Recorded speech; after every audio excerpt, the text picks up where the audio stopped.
Hello po guys. Good day to us all po. God bless us all. Sensya na po kayo. Ginamit ko ulit tong filter na to. Mukhang Diyosa po ulit ako. New looks.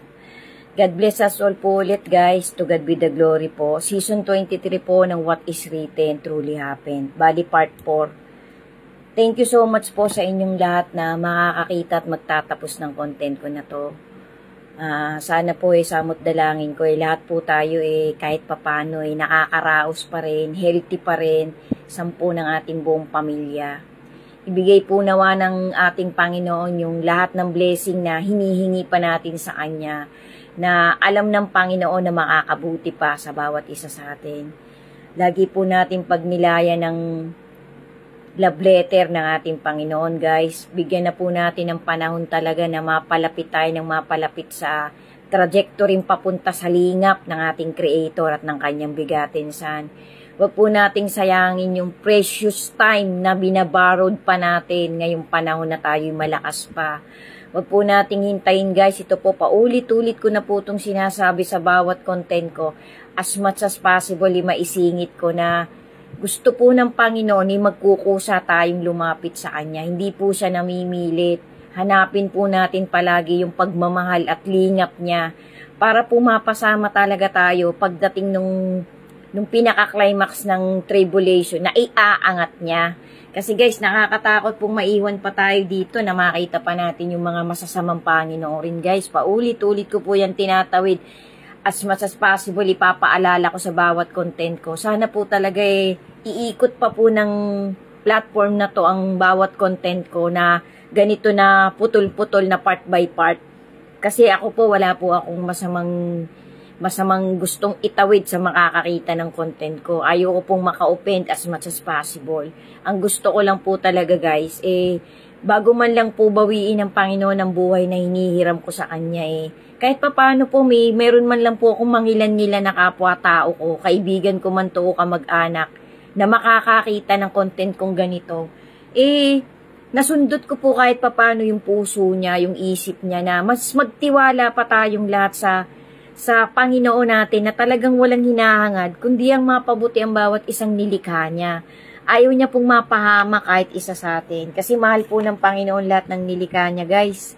Lahat po talaga gusto niyang mapasama dun sa ginagawa niyang bagong mundo, bagong titirahan ng mga magiging chosen. Kasi sabi nga po kung gaano daw po kadami yung buhangin sa dagat, ganun po kadami ang mapapahamak. Pero anyway guys, marami pa rin pong dadatnan ng ating Panginoon, ang Kanyang bigatinsan. Marami pa po siyang madadat ng buhay na tao.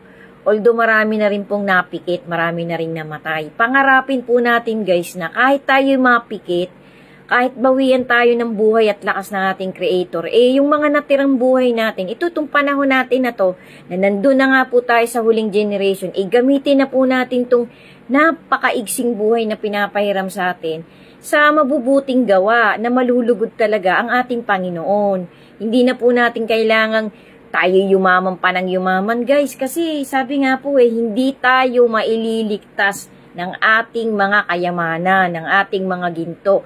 Ang talagang magliligtas po sa atin yung talagang ginawa natin nung nabubuhay pa tayo, yung mga motivation na ipinakita natin sa ating Panginoon. Kasi sabi nga po, may nagtatabi po kasi napanood akong isang content sa isang platform na wala daw pong kwenta na ang tao pa rin daw po yung parang ang gustong i-imply nung nagsalita ng video na to guys, maitawid ko lang po sa inyo, maidagdag ko lang dito sa content ko, na parang ini-invalid niya po yung faith, tapos ini-invalid niya rin po yung talagang Holy Spirit na nasa loob ng pagkatao ng isang human being, na parang useless daw po yung mga ginawa natin kasi mismong itong tao daw po na to, ito pa rin daw po yung parang magdi-decide kung talagang tayo aangat o ano. Parang ang sinabi niya po na parang ang gusto niya pong idirektang sabihin, wala talagang Diyos, wala talagang Creator na gumawa ng universe, gumawa ng milyon-milyong galaxy, ng milyon-milyong planeta,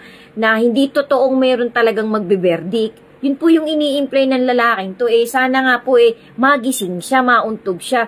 Kasi bagamat ikay nabubuhay, may bumuhay sa'yo, may nagbigay sa'yo ng buhay.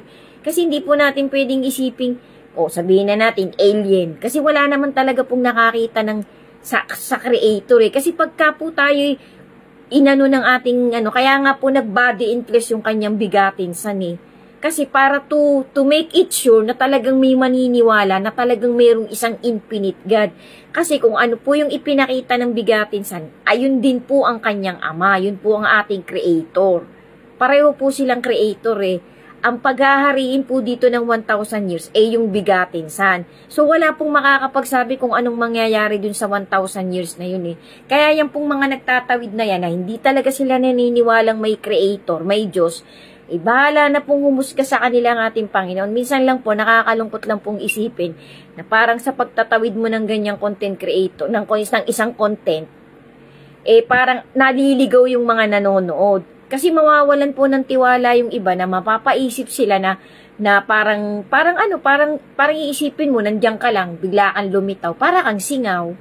Mali po yun guys. Meron po talagang lumikha ng lahat ng bagay-bagay. Meron din pong isang talagang infinite na creator na magbibigay ng hatol. Kasi napakawalang kwenta po. Paano po yung mga naapi? Paano po yung mga namatay? Mismo nga pong yung 12 apostol, pati po yung mga followers ng bigatin lahat po yun dumanas ng injustice. Lahat po yun, karamihan po dun sa mga unang siglong namatay, walang natanggap na hustisya. Paano po yung mga yon? Di wala na pong kakwenta-kwenta kung wala talagang mangyayaring judgment day. Hindi po totoo yun, guys. Meron po talagang isang araw na itinakda ang ating creator na lahat tayo yaharap sa kanyang hukuman, sa banal na hukuman ng kanyang bigatin Yan po ang talagang facts na facts. Kahit po tayo mag-research ng paatras pa, ito pong huling generation ng humanity, nagbibilang na lang po tayo dito ng kaunting panahon, papalapit na po ng papalapit yung tribulation. And afterwards po ng tribulation guys, mangyayari na po yung 1,000 years. Yung 1,000 years po, pabibilisin din po yun ng creator.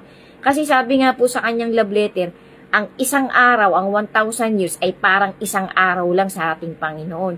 Kung iisipin po ng hindi naman po ganun kalawak ang wisdom na ibinigay ng ating creator sa bawat isa sa atin kung i-analyze po natin yan na parang tao lang talaga nasa tao lang halos wala pa pong 1 week nawawala ang ating creator Kasi 2,000 plus lang po yung taon. Kasi ito pong 2,000 na tinatamasa nating taon na to, kulang po ito, hindi po talaga itong eksaktong date. Mali po ang bilang ng taon na to, meron pong kulang. Bali hindi po ito yung eksaktong date na talagang binibilang natin. Kung iisipin po natin na, kaya nga po sabi po ng ating Panginoon Lo, do not be afraid. Sabi niya po nung aalis na sa kanyang 12 apostol at sa mga followers Ang alam ko po dun sa Mateo, sa Lucas, halos 500 po yung nakakita sa pag-akyat ng ating bigatin Halos naglalaro po sa 500 katao yung nakasaksi.